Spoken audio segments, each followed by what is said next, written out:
All right, well, it's 6:05. Hello and welcome everybody to Product Strategy and Design Chicago Meetup Group first virtual event. I'm Letha Ramirez. I'm tonight's moderator. Product and Strategy Design Chicago Meetup Group, to let you know, is focused on sharing best practices, hottest trends, and networking. We typically meet quarterly and welcome event partnering opportunities. So for more information, please contact us through our Meetup page. Tonight, we have a panel discussion with design and user experience experts. They will discuss firsthand accounts of the pros and cons of working in-house and at an agency and at a consultancy. The panelists will share their lessons learned, transferable skill sets, how to approach getting the job you want, and give advice to those setting out in design or looking to change things up. On the agenda for tonight, we have a half-hour panel discussion followed by 20-minute audience Q&A. Due to the large turnout, though, we'll be taking questions through chat, and we'll do our best to answer the questions during the Q&A part of the event. So please feel free to enter your questions into chat at any point this evening. In a moment, I'm going to introduce each panelist, or I should say I'm going to ask them to introduce themselves. But before I do that, I wanted to thank and plug this evening's co-sponsors, SPR and Flexport. SPR is a technology modernization firm that helps companies adapt and build systems that balance the evolving technology landscape with shifting user expectations. And Flexport provides a purpose-built cloud software and data analytics platform to help its clients deliver a better freight forwarding experience when importing and exporting globally. Both organizations are hiring. Contact information is on this slide. We will show this information again at the end of the evening. So make sure to capture that information if you're interested. Now we're going to start with this evening's panelist. I'd like to start with Elaine. Elaine, would you please introduce yourself and tell us a little bit about your background? Absolutely. Hey everyone, really excited to be here. My name is Elaine Meese. I currently work in-house as a product design manager at Flexport. And Flexport's mission is to make global trade easy for everyone. And we do that by building incredible software. So solving complex problems is really our bread and butter.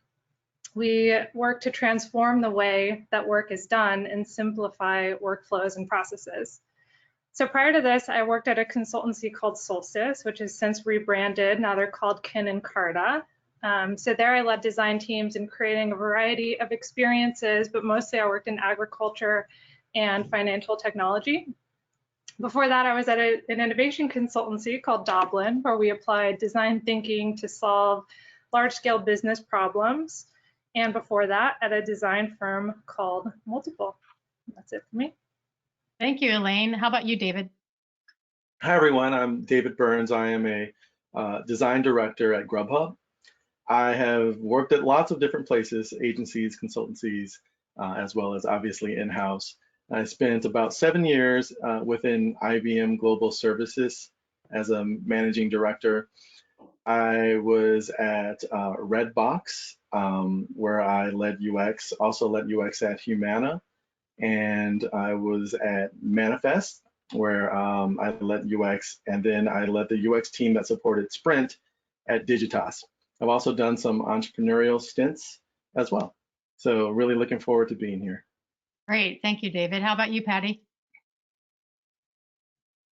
Hi guys, I'm Patty Nee. I'm a product designer based out in Chicago.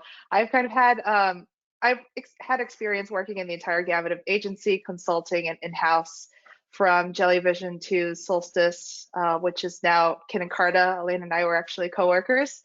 I primarily worked in the fintech sector there. I helped style people at Trunk Club, which is a Nordstrom-owned company. I've also worked in the food and hospitality industry, providing lunch to people at Fuda. And now I help good drivers get car insurance at Root Insurance. Great, thank you. And finally, Mo, how about you? Hi, my name's Mo, and I'm currently working at Curiosity Tank and developing curriculum and learning materials to help people become UX researchers. And in the past, I have a background in UX design, UX research, as well as UX strategy. And I've worked at in-house at places like Salesforce, agency like places like iCrossing, and consultancies places like Accenture and Silver Consulting. And I'm really excited to be talking about all the differences between the places to work today. Sounds great. All right, well, let's get started. And I just wanted to remind everybody who's listening, if you have questions, please enter them in chat. I'm going to do my best to look at the questions when we get to the Q&A piece and have the panelists answer those questions for you. So thank you for your participation in that, and please be patient with us on that piece of it. All right, so first question, guys, and I wanted to start with you, David. So let me move my slides. In your experience as a UX designer, what's the difference between an agency, consultancy, and in-house? Sure. Several things. I guess first, I'd like to throw out a thought, which is as we're going through this and giving our answers and comparing and contrasting the three, I think it is important to keep in mind that it's good to have a lens of opportunity as you're trying to evaluate where you might want to land. And what I mean by that is there are opportunities at all of these places. You don't have to necessarily just key in on I want to be at a consultancy or in-house. But I think the obvious difference is that if you're at a consultancy or an agency, you're providing a service to another company, and a lot goes along with that. Another big difference for me is depth versus breadth. So if you're in-house, especially as in a sort of a UX type of role, then you're working on evolving a product. And especially nowadays, you're working on using qualitative and especially quantitative data to continually evolve that product. Whereas in an agency or a consultancy, you're more likely to get more breadth. So you're able to experience new industries and new companies, new interaction models. Another big difference is culture. So obviously the culture is going to vary by each type of company that you're with, and so it's really hard to stereotype. But typically, what I have found is that at agencies, there tends to be more of a focus on trying to have a fun type of culture, and as well as trying to ensure that you're always aware of the latest trends. That's not to say that in-house can't be fun as well, and especially nowadays in the tech industry, especially, everyone's really trying to push culture. And then I think the other thing to think about is that the lens of work within an agency is often focused around creative, whereas on a consultancy, maybe there's more of a focus on business integration or technology enablement, and so that lens, that creative lens for a UX professional, I think is one that's important. What I have personally found is that I tend to gravitate more towards a focus that is more on the traditional user-centered design focus more than creative, and that's why I guess right now I've landed on the in-house side. Great, thank you, David. Patty, what about you? I mean, I would echo all those things. I think for me, one of the biggest difference between all three is the visibility of business impact and the relationships you build with your clients or business stakeholders if you're in-house. So with agency, you almost have no visibility into your client's business or how your work impacts that. So there's a bit of a question behind that, but you do experience a lot of diversity and breadth of work. And with consultancy, I feel that you're a little bit more integrated with your client's process and work environment. At the end of the day, you're providing a service. And so you have some visibility into how your decisions impact their line of work, but you don't have the full picture. And I think that's what you have when you're in-house. You have that full transparency and that ownership. So I think those are the differences in my eyes. Thank you, Patty. How about you, Mo? What do you think? So I agree with everything everyone has said, and I was trying to think today, what is a way to explain the differences between all of these places of work. And I think of in-house. So before I explain this metaphor, it's kind of like a combat metaphor, or a competition metaphor, and rather than focus on violence, it's more like competition in the marketplace, if you will. So in-house, I'm going to go kind of backwards from what's on the slide here. So in-house is kind of like you're a general, so like an army. So you have deep institutional knowledge of what's going on, and you have all the ranks below you and above you and that kind of thing in the hierarchy. And you can build out a long-term roadmap or plan for interacting with the other, like the users, and the plan for executing and seeing your work come to fruition. And so your skin's really in the game on the outcomes, not just the outputs. Working backwards at a consultancy, it's more like a SWAT team. So it's more about strategy. There's a messy situation. What is the thing that we're supposed to make? What are we supposed to do? We're triaging, and it's more strategic. And so it's really about relationship building. If you're going to work strategically with a company, they're going to have to trust you more in order to make those leaps of faith and changes going forward. And finally, with agency, that's more like a mercenary for hire. They're known for doing something really well, and they do it. So they might do an advertising campaign, a marketing campaign. They might do e-commerce. And so really what you're hiring them to do is execution and more tactics and strategy with a lowercase s. And agencies tend to have, I think, a more vibrant work hard, play hard culture. In-house can be more laid back, mellow, and that kind of thing. And consultancies can be, I think, somewhere in between agencies and in-house, but tend to be more like agencies in terms of culture. Great, thank you. And Elaine, what do you think?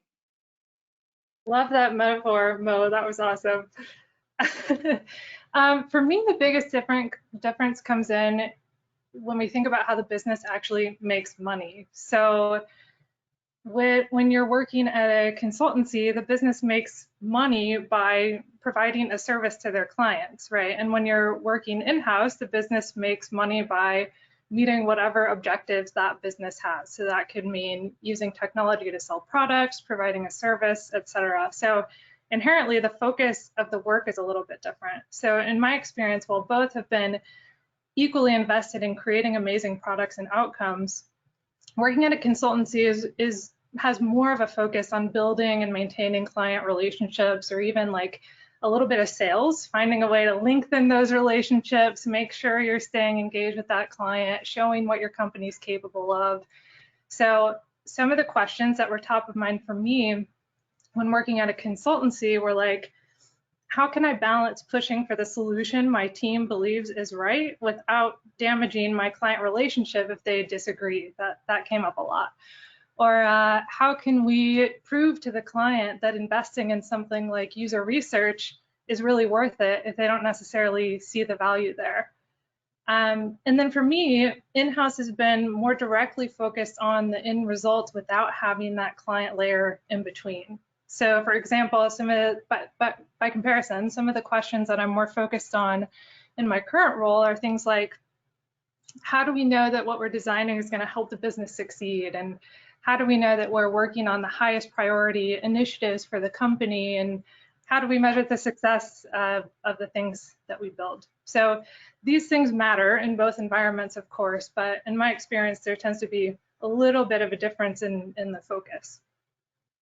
Great, thank you. And I have experience in all those three areas, just like you guys do. And everything you guys were saying, I was like, yes, yes, yes. I love the metaphor that you had, Mo. I loved your questions, Elaine, Patty, your experience talking about the difference. The same thing with you, David. Like, I can totally resonate with all of that. So thank you for those insights.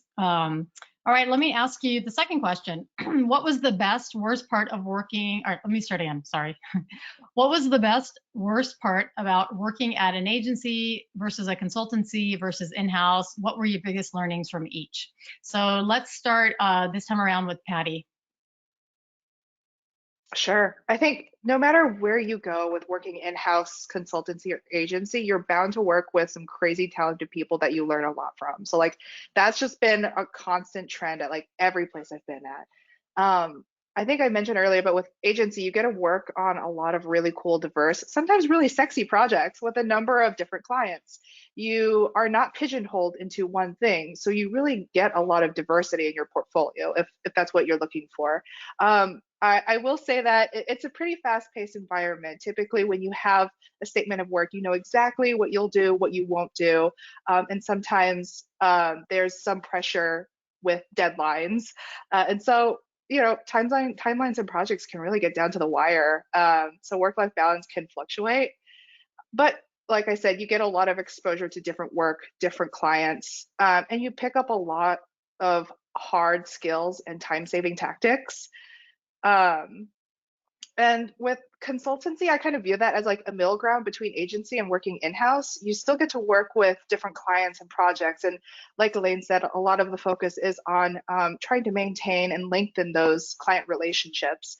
You're more integrated with a client's process and work environment. So you have some visibility into really getting to know your client's industry and getting that deep knowledge.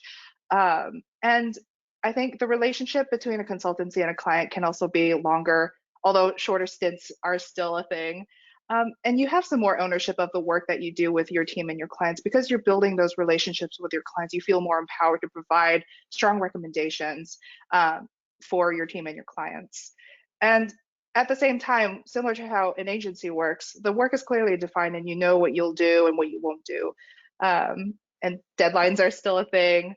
But you don't necessarily have the full visibility into the impact your work has on like a client's business, their metrics, trying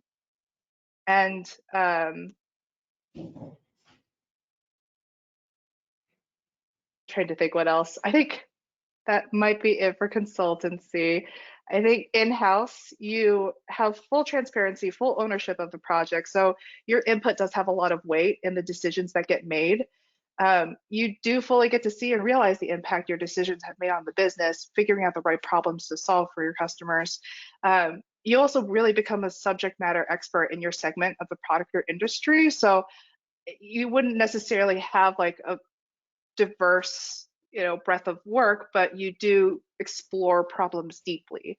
It also means you're on the hook for issues related to your product if something happens. So no matter how big or small those issues are, you're kind of on the line for that. And I would say once you're assigned on a product team, all your work is kind of related to that segment of the product. So again, you explore very deeply, but it's like it could be one small piece of like the larger puzzle within a business. Great, thank you, Patty. Just quickly, I wanted to say I definitely see the time frame thing. I think one thing with working in a consultancy is when you're hired by a company, they watch cost like hawks. And so you have to become very efficient about the way you work and very good about understanding what the scope is. So everything you were saying totally resonates with my experience with consultancy. All right, how about you, Mo? What's your perspective on this question? So for the sake of this question, I think I'm going to lump consultancies and agencies together. And I'm going to kind of try to go in order. So the best and worst part about working in an agency and consultancy. So the best part for me is the wide variety of clients and industries. And so I thrive on just ramping up really quickly and trying to like grok a new industry, the new terminology. And to me, it's just very exciting having that beginner's mind and not really knowing anything, but by noticing the things that experts miss because they take things for granted, I'm able to add a lot of value and a fresh perspective. And I think the best part about working at agencies and consultancies is, quote unquote, what Patty was saying was that they're sexier, they can be sexier projects. So there can be, and by sexier, I mean they're more blue sky or more strategic projects. The worst part about working at an agency and consultancy is kind of like when you're watching a Netflix episode and you're finishing up a series and you like don't know what to watch next. So I just spent all this time building relationships and syncing up and mind melding with my clients, and then I have to stop and restart that relationship building. And it's like a learning curve both ways of how to interact with other people. So it's not like the worst part, but it's like kind of jarring and you're like, what episode, what do I watch next? Am I going to like this next Netflix series or am I going to not like it, And then what is the biggest learning is, I think the biggest learning is how to develop those relationships and the importance of posturing in a way. So there's a lot of things that you can do to appear like you're honoring and respecting that relationship. So in agency or consultancy, the dotting the I's and crossing the T's on the details of a deliverable matter a lot more because they signal competency and they signal care. And early on in a relationship, people really want to know about that. And then in terms of in-house, the best part is getting that deep institutional knowledge, building that relationship over the long term, and really seeing things through to fruition. And the biggest learning there is that some of the most unsexy work can be the most sexy, because internally, working on complex, very highly constrained technical problems that the public never sees, users are internal, have some of the most interesting, wicked problem like statuses. You don't have to have blue sky to be sexy, in my opinion. And I think a lot of people overlook in-house for that very reason. Great, thank you. Okay, so what about you, Elaine? What's your thoughts on this? Yeah, +1 to some of the most unsexy work can actually be the most interesting work. Totally agree there. As far as consultancies go, I think the best part, as some have already mentioned, is project variety. You often have the opportunity to move not only between projects and products, but also industries, company cultures, depending on the client that you're working with, and processes, depending on your client. So in that way, you get exposed to lots of different perspectives on what works best. So it allows you to develop your own perspective on what process is going to be most effective for any given problem that you face. But at the same time, that can also mean you're not going to go super deep in any one area or any one industry. And it can also mean you have less control over what industries you work in. And I think building soft skills is also another big plus. You learn to deliver really great presentations. You have to communicate clearly and professionally. You learn to manage all different kinds of relationships and personalities, and those are skills that you can take with you anywhere. I think for me, the worst part about consultancies is not necessarily owning measures of success. Sometimes your client might own how success is measured or have closer ties to the business objectives, and sometimes that can be a little fuzzy for your team, or even if you have access to that information, it can be harder for you to impact it directly. And at the same time, not always getting to see projects through to launch. So this depends on the company, obviously, and the project and the way that they work, but sometimes, you might be pulled off of a project before it actually makes it all the way through. So you may not even get to understand the impact of the work that you did.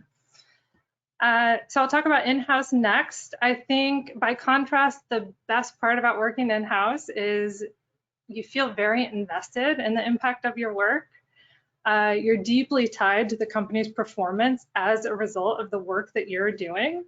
So your decisions are largely driven by the company's objectives. There's no layer in between your work and the result that it has. So for me, that means at Flexport, I feel an increased responsibility for the impact of the work that I do, which can be scary, but also super rewarding and can be a lot of fun too. And you're also involved in measuring success, defining how to measure success for the things that you work on. I think there's also less evangelizing and more doing. At consultancies, there can be a lot of sort of like client education, or like, here's why design matters, here's why we need to invest in research. And I found that now I spend less time doing that and more time doing the work. Lastly, I think seeing UX as a strategic partner is something that has been really important to us at Flexport and important to me especially. So decisions come from all different kinds of places, including the product team itself. And I found in-house, there's more opportunity for research and design to inform the future vision and strategy of a company. Great, thank you. Okay, David, how about you? What do you Sure. think? I'm going to focus on agency versus in-house because I think there's the biggest differentiation there.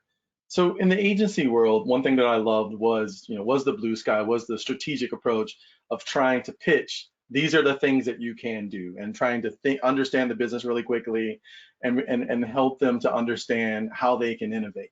That was always a ton of fun for me. Now, one of the downsides though is you don't always, and usually at least I didn't, see those things come to life. And that's the fun for me with the in-house approach, because it actually does take a very different approach to work with a cross-functional team to make something come to life. Now, I think the biggest learnings from each, the agency world, I think everybody may have mentioned this to some degree, but it's really important to establish trust, right? Because you're going to work with people and they're paying a lot of money, right? And so it's really important to establish trust, to learn, hey, what needs to be done? How can we make the biggest impact? And then as an individual, how can I make the biggest impact? How can I fit into this team? Maybe in a different way than I fit, into a team at the last place I was. And I think those skills are very transferable and work anywhere. And like I said, in terms of in-house, the biggest learnings there are really how to make something come to life, how to evolve, how to use data, just constantly learn and make things better. Great. Thank you so much for that, David. All right, we have another question for you guys. That question is, drum roll, what was the most transferable skill you learned early in your career that helped you make a pivot? And I should say, when we say pivot, like a change between in-house to agency, or agency to consultancy, or consultancy to in-house. Let's start with Mo on that one. Okay. First of all, I don't necessarily see it much as a pivot. If I, as a UX practitioner, know my core UX skills, then it doesn't matter where I really work. In some job descriptions, they want agency work, and usually what they want is really good deliverables. But if you're making good deliverables, and whatever good means, then you're fine. What I will say is the most transferable skill that's a second, like a secondary soft skill, is storytelling and presenting work. At the end of the day, if you want to impact outcomes, you have to persuade people in an agency or consultancy to take your work beyond the PDF, beyond the presentation. And usually decisions are made at an emotional level. And we know that storytelling is one of the best ways to convey information and persuade using emotions. So I would say storytelling and presenting. Thank you. How about you, Elaine? For me, coming from a consultancy to in-house, which is my experience, I think soft skills were the things that were most transferable. So, and that can be cultural stuff too, like learning what a really great culture looks like, learning the importance of delivering feedback and receiving feedback from my team frequently. Similar to Mo, being able to tell a compelling story and also speaking the audience's language, right? Like when you work at a consultancy, or if you're serving clients in any capacity, chances are they're not an expert in the things that you're an expert in. And so you need to speak about what you're doing a little bit differently and tailor the way you talk to that particular audience. And lastly, I'll say managing conflict. I think it's important to be able to address problems head on. And if you've got a client situation, you really can't just let it fester. You've got to jump right on it and figure it out. So you learn how to resolve issues effectively. Great, thank you for that. What about you, David? What do you think? I'm changing my answer as I'm listening to everyone. So, That's okay. I do want to repeat a couple things because they made such great points. And so, listening to Mo, what really resonated is know your craft, right? Like you just have to know that wherever you are. That's for starters, the most important thing. Elaine talking about being able to deal with conflict, again, is just huge. Just an understanding that there will always be suboptimal situations. Software development is difficult. People are difficult. Right? And then, so it's not only figuring out how to respond to these adverse situations, but also just internally how to deal with it, how you deal with the stress, how you deal with anxiety, how you deal with maybe thinking that you're not as good as you should be. And so it takes a lot, and we don't teach these things or talk about these things, but these are important skills that I think are important to focus on. Thank you. I think that is definitely true, man. Talk about feeling like you're always an imposter syndrome when you work at consultancy or agency. So thanks for bringing that up. How about you, Patty? What are your thoughts on this? I mean, I think I'd echo what everyone else has said so far. I think for me, going from agency to consulting, some of the most transferable skills really has been time management and organization, and really picking up on like just time saving skills and tactics. And I think going from consultancy to in-house, one of the key things that other design orgs have really expressed desire in having is the ability for people to impart knowledge and mentorship to other people on the team. And I think that's like something that when you're working in a consultancy, you're working with a number of different people, clients, and you're building relationships. So you're also evangelizing the design process, educating people, sharing best practices. So I think those are really good soft skills to take with you and just share with other people on the team. I'd also echo effective communication and articulation. And one of the really nice things of like going in-house, if I'd ever want to do, go to agency or consultancy, I have like those skills, but I also have the ability to understand like how to collect data and research and like backup statements with facts. And it isn't just about like an emotional response to things too. So yeah. Thank you. All right, I think we're going to jump to, we're going to skip over one question, and if we have time, we'll go back to it. But I want to make sure that we talk about the job piece of this before we go into the Q&A panel, and we have some good questions lined up from the attendees. So everybody who's been contributing their questions, thank you. We're monitoring them, and we're going to address them as best as we can. So the next question I wanted to ask the panelists, and I wanted to start this time around with Elaine, is how would you approach getting a job at an agency, a consultancy, or in-house? Yeah, I'll speak to in-house. I think, especially if you're coming from an agency or consultancy background, it's important to know that the people interviewing you might have some assumptions about what that work has looked like for you. They might think that you haven't ever brought your work to fruition or launched a product. They might think that your work is only conceptual and not executional, and you just sort of throw it over the fence for somebody else to handle it. And this is not the case for every consultancy or every agency. And even if that is your experience, I think you can be prepared to speak to this effectively in an interview. So if you have done the executional work, I would say one tip is to make that really clear. Don't hesitate to speak to how you collaborated with engineers, how you worked with a product owner or product manager, what was the impact or intended impact of what you were building. Speak about the business more so than the client. Highlight the ways in which you partnered with the business to make your decisions. And if you haven't done the executional work, I think it can be really effective to speak hypothetically. So you could volunteer things like, how would you have brought this to life if you had the opportunity to? How would you have prioritized the features for an MVP?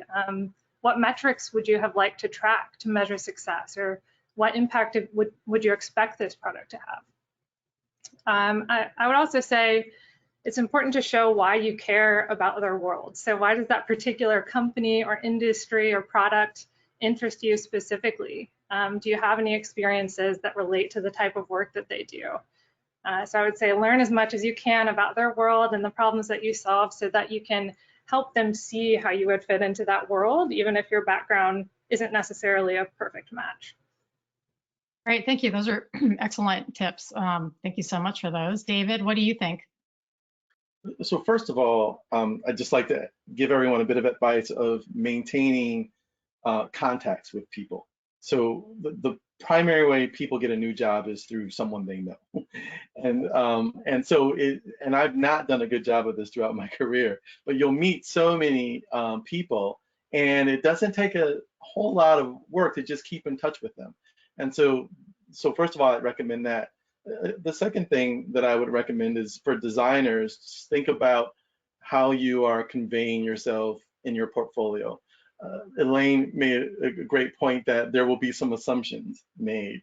And so just think about your portfolio you want to come across as multidimensional as being able to be creative, but also being able to take a product through duration. And so that'd be the other thing that I really think about. Great, thank you for that. And with the networking piece of it, thanks for bringing that up. I mean, one thing I like to tell designers is don't burn any bridges. You know, sometimes as designers, we can be very passionate and invested in our designs, but on your way out, make sure you don't burn any bridges because you have no idea how that's going to come back to haunt you. All right, how about you, Patty? What are your thoughts on getting a job at an agency, consultancy, or in-house? Yeah, I definitely agree with it's about how you kind of frame the approach of the relationship you had with your client or the business or company, and like the problem or work you're trying to solve or execute on.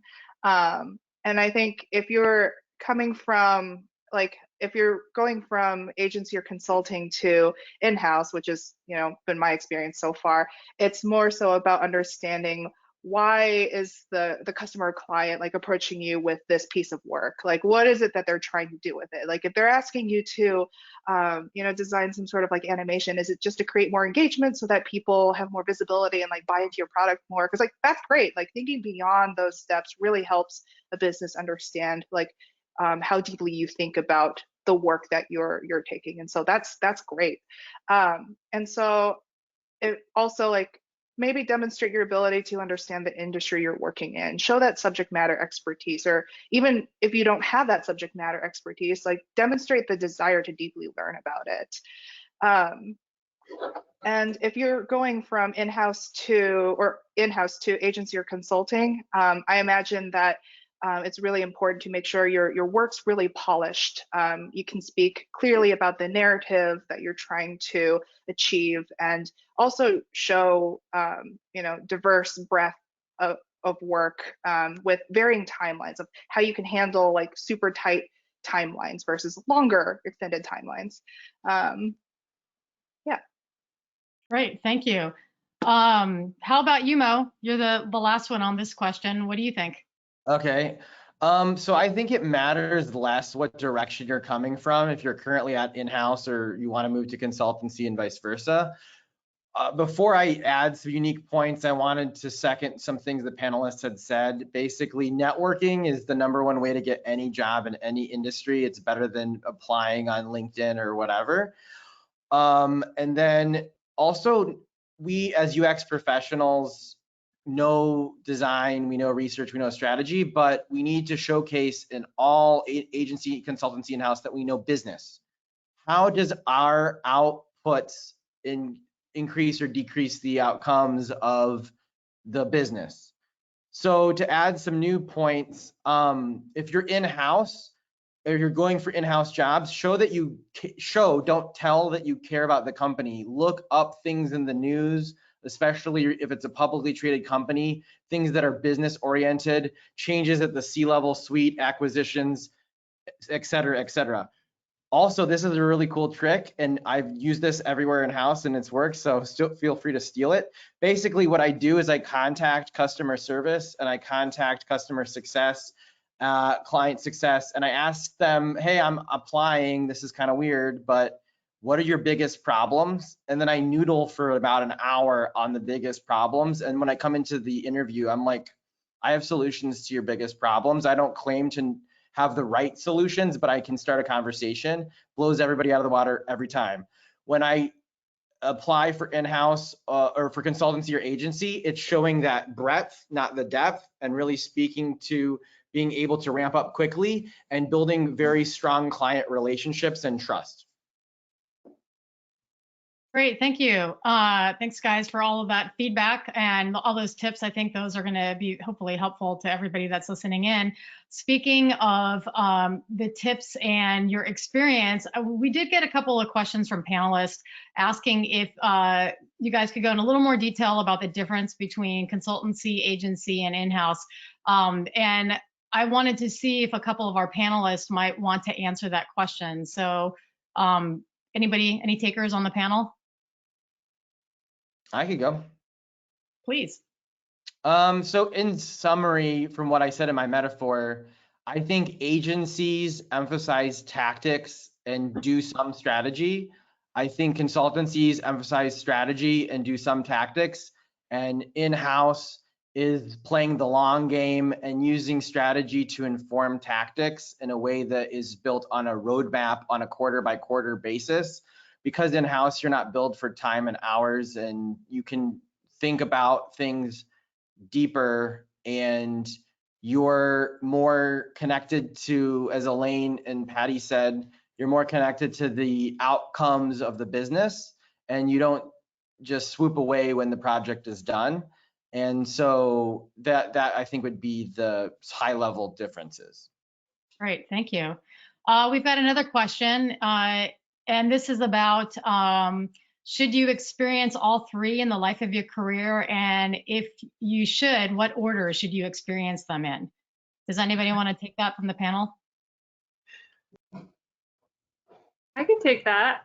Go ahead, Elaine. First of all, I'd say like you're not going to go wrong either way. Whether you do all three or you stick to one, you're going to learn a ton and you're going to figure out your preference along the way. But to me, if you're going to do multiple, I'd say if you have an interest in learning about how lots of different companies work, how lots of different industries operate, getting exposed to different kinds of businesses, then it might make sense to start out, if you're brand new in your career, at a consultancy or an agency, which will allow you to build your own perspective on what are the best ways of working, which industries am I most interested in, what type of projects do I want to work on, and then you could leverage that to move into an in-house role where you are in charge. You really get to decide what am I passionate about and how can I align my interests with a company that shares similar goals as me.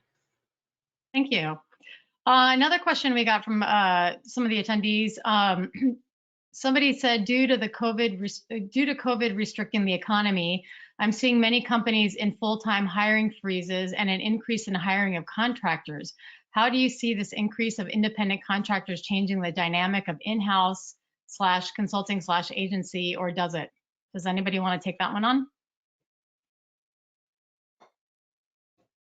And if no, I can take it on.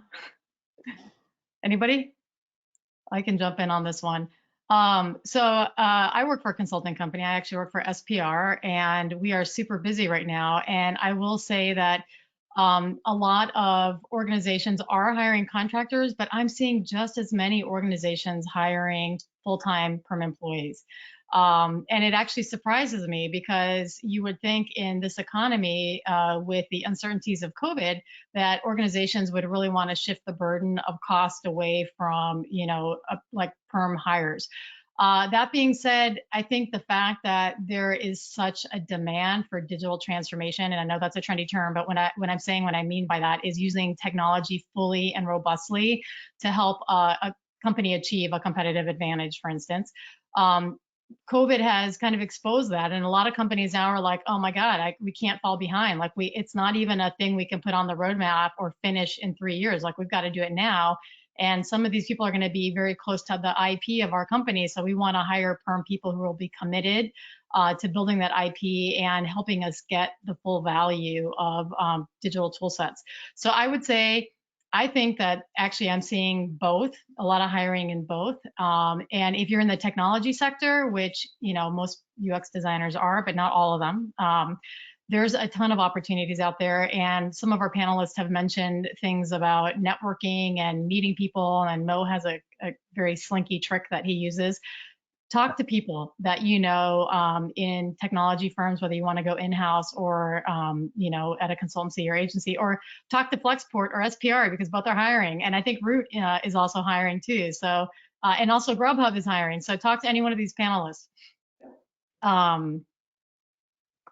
Let's see, the next panelist question. This is a super interesting one, and I think we've all encountered this, and I think we all have figured out how to deal with this. So I'm really curious to hear what any one of our panelists has to say about it. How would one talk about NDA projects in an interview? Anybody want to take that? I think it might depend on what exactly is in the NDA. So something that I've done to kind of get around this was work that was in my portfolio from having worked at a consultancy. If the thing that's restricted is revealing the name of the client, then you could do things like removing any mention of that client or their brand from the thing that you're presenting. So then it becomes more about how you solved a problem and the story that you're telling, and less about revealing information that you're not supposed to divulge.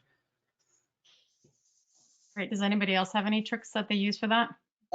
So I hide or obfuscate information related to metrics and key data points just by blurring the numbers or redacting things.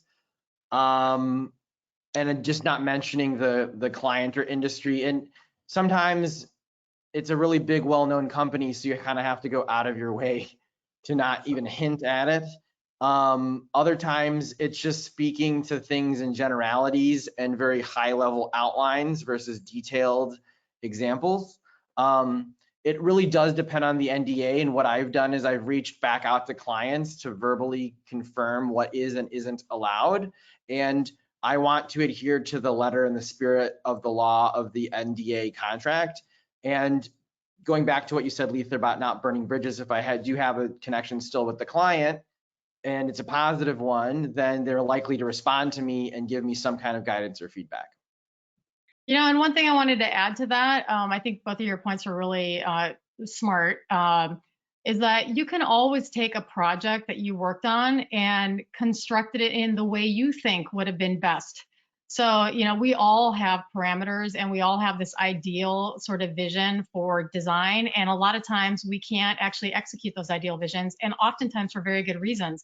So maybe you've done 3 or 4 wireframes or 3 or 4 mocks or 3 or 4 process flows, and those aren't the ones that were used. You can always take stuff that was sort of part of the exploration process and isn't actually that close to the IP. And, you know, as long as you obfuscate, like Mo was mentioning, or redact any, you know, critical information or branding, you know, that may be another way to actually get work out in interviews as well. All right, I have another question, and this one's for Patty. And let me see where the heck it went. Sorry. So I'm literally going to read it. I have a question for Patty. Patty, this is for you. Unless the other panelists can also speak to this, but let's see if Patty has an answer to this. I'm a student UX designer interested in working in the food and beverage industry. Do you have any advice for junior designers wanting to get into this industry? Thanks. Honestly, how I got into that industry was I leveraged like networking and social media.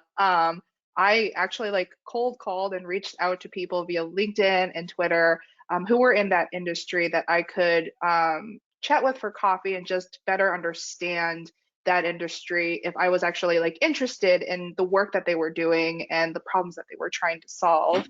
And from there, it was just understanding like, are you guys hiring?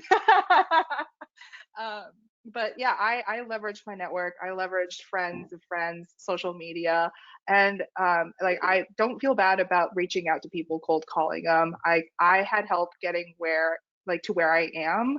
I deeply believe in like passing that forward. So I think there are like many other people out there who are very willing to share their experience and like lend a helping hand. So yeah, don't feel shy to reach out to people. Great. I can add on to that too if we have time, Letha. Yeah, I have another question here for Patty, but go ahead. Yes, please answer it, Elaine. Patty's popular. So I haven't worked in that industry, but just some general advice is I think great design skills are super transferable, whether it's from one industry to another or from agency to in-house. It's all about how you frame them. So if you've got a solid fundamental visual design skills, you've got your process down, you can communicate effectively, and you're super curious, and you can demonstrate that to whoever you're interviewing with. And I think those in combination is what makes designers really successful. The rest is just filling the gaps and learning things that you don't know about that industry or about their particular ways of working. Yeah, I +1 that one for sure. I have one more question for you, Patty, from another panelist. They said, as for soft skills, Patty mentioned time-saving tactics. Anything specific you can share, Patty, on this? Yeah, I think this, specifically pertains to my time at like agency and consultancy when I was faced with like really hard deadlines. I actually tend to work backwards from like what is supposed to be delivered by the end of my deadline and kind of establish like really key milestones all the way to like when I'm starting a project to like what I'm supposed to do to get to that end state. So I set up milestones, and then I also make sure I carve out time to make sure I, check in with my clients to make sure that, we're regularly in communication, we're all on the same page, so that there are no surprises towards like the end of a deliverable. I also make sure I carve in time to ensure that like I have feedback from my peers, just to make sure I'm double checking I'm on the right path. But it's more so about dividing my time into, I guess, into chunks that I can achieve measurable goals or steps to get to where I need to get. Great, thank you, Patty. I have one more question that I think we have time to answer. And before everyone leaves, I do have one more screenshot of contacts in case you are looking for a job. So stick around so you can get that information. And I also wanted to mention that I do think this video, I'm sorry, it's not a video. Well, it will be a video, is going to be available after the event. Desma, I was going to ask you to confirm that. Can you confirm that, if that's true or not? Is there going to be a recording of this? Yes, there will be a recording that will be sent out to everyone who has attended this webinar. Okay, great. All right, so here's the last question. If my only UX experience is as an in-house UX designer in a specific industry, for instance, e-commerce startup, but I want to break into a different industry as an in-house designer, what do you suggest? Who would like to take that? I could take that. As Elaine mentioned, design skills are very transferable. And so I think many in-house companies are not just assuming that they're going to hire somebody from that same industry. So I wouldn't have any hesitation at all to move forward with reaching out and networking and making contacts and so forth. But Patty made a really good point as well of, to start to understand that industry, you can reach out to people and ask for an informational interview. And I would actually encourage you to do it in a way where you're not actually even asking if they're offering a job. They know to let you know if there is a job. Just make it pure informational, right? And that's just a great way to meet people and to form networks, and that will help you as well. Did anyone else want to speak to that? Yeah, I can chime in. So I would say just geek out on the industry that you want to join eventually. Read the blogs, join the Slack groups, go on informational interviews, provide value before asking to receive value. Really just being professionally curious and demonstrating that you care. That's great. Right. All right, thank you. Well, I think we're going to close the evening up. It's almost 6 o'clock. I'm sorry, almost 7 o'clock Central Time. I wanted to thank everyone for joining, and I wanted to also thank the panelists for their time and wisdom, and SPR and Flexport for their support. If you are looking for a job or just want to continue the conversation, here again is the contact information for the panelists. And please keep a lookout for our next quarterly event. It may be virtual. If things get better, maybe it'll be in person, which I am a people person, so I like seeing people in person. But in either case, we're going to do something. So please reach out to these guys. And thank you, everyone, for attending tonight. We hope that you got something out of this session, and we look forward to continuing the conversation. Thank you, panelists. Thanks, Letha. Thanks. Thank Thank you. you. Good night.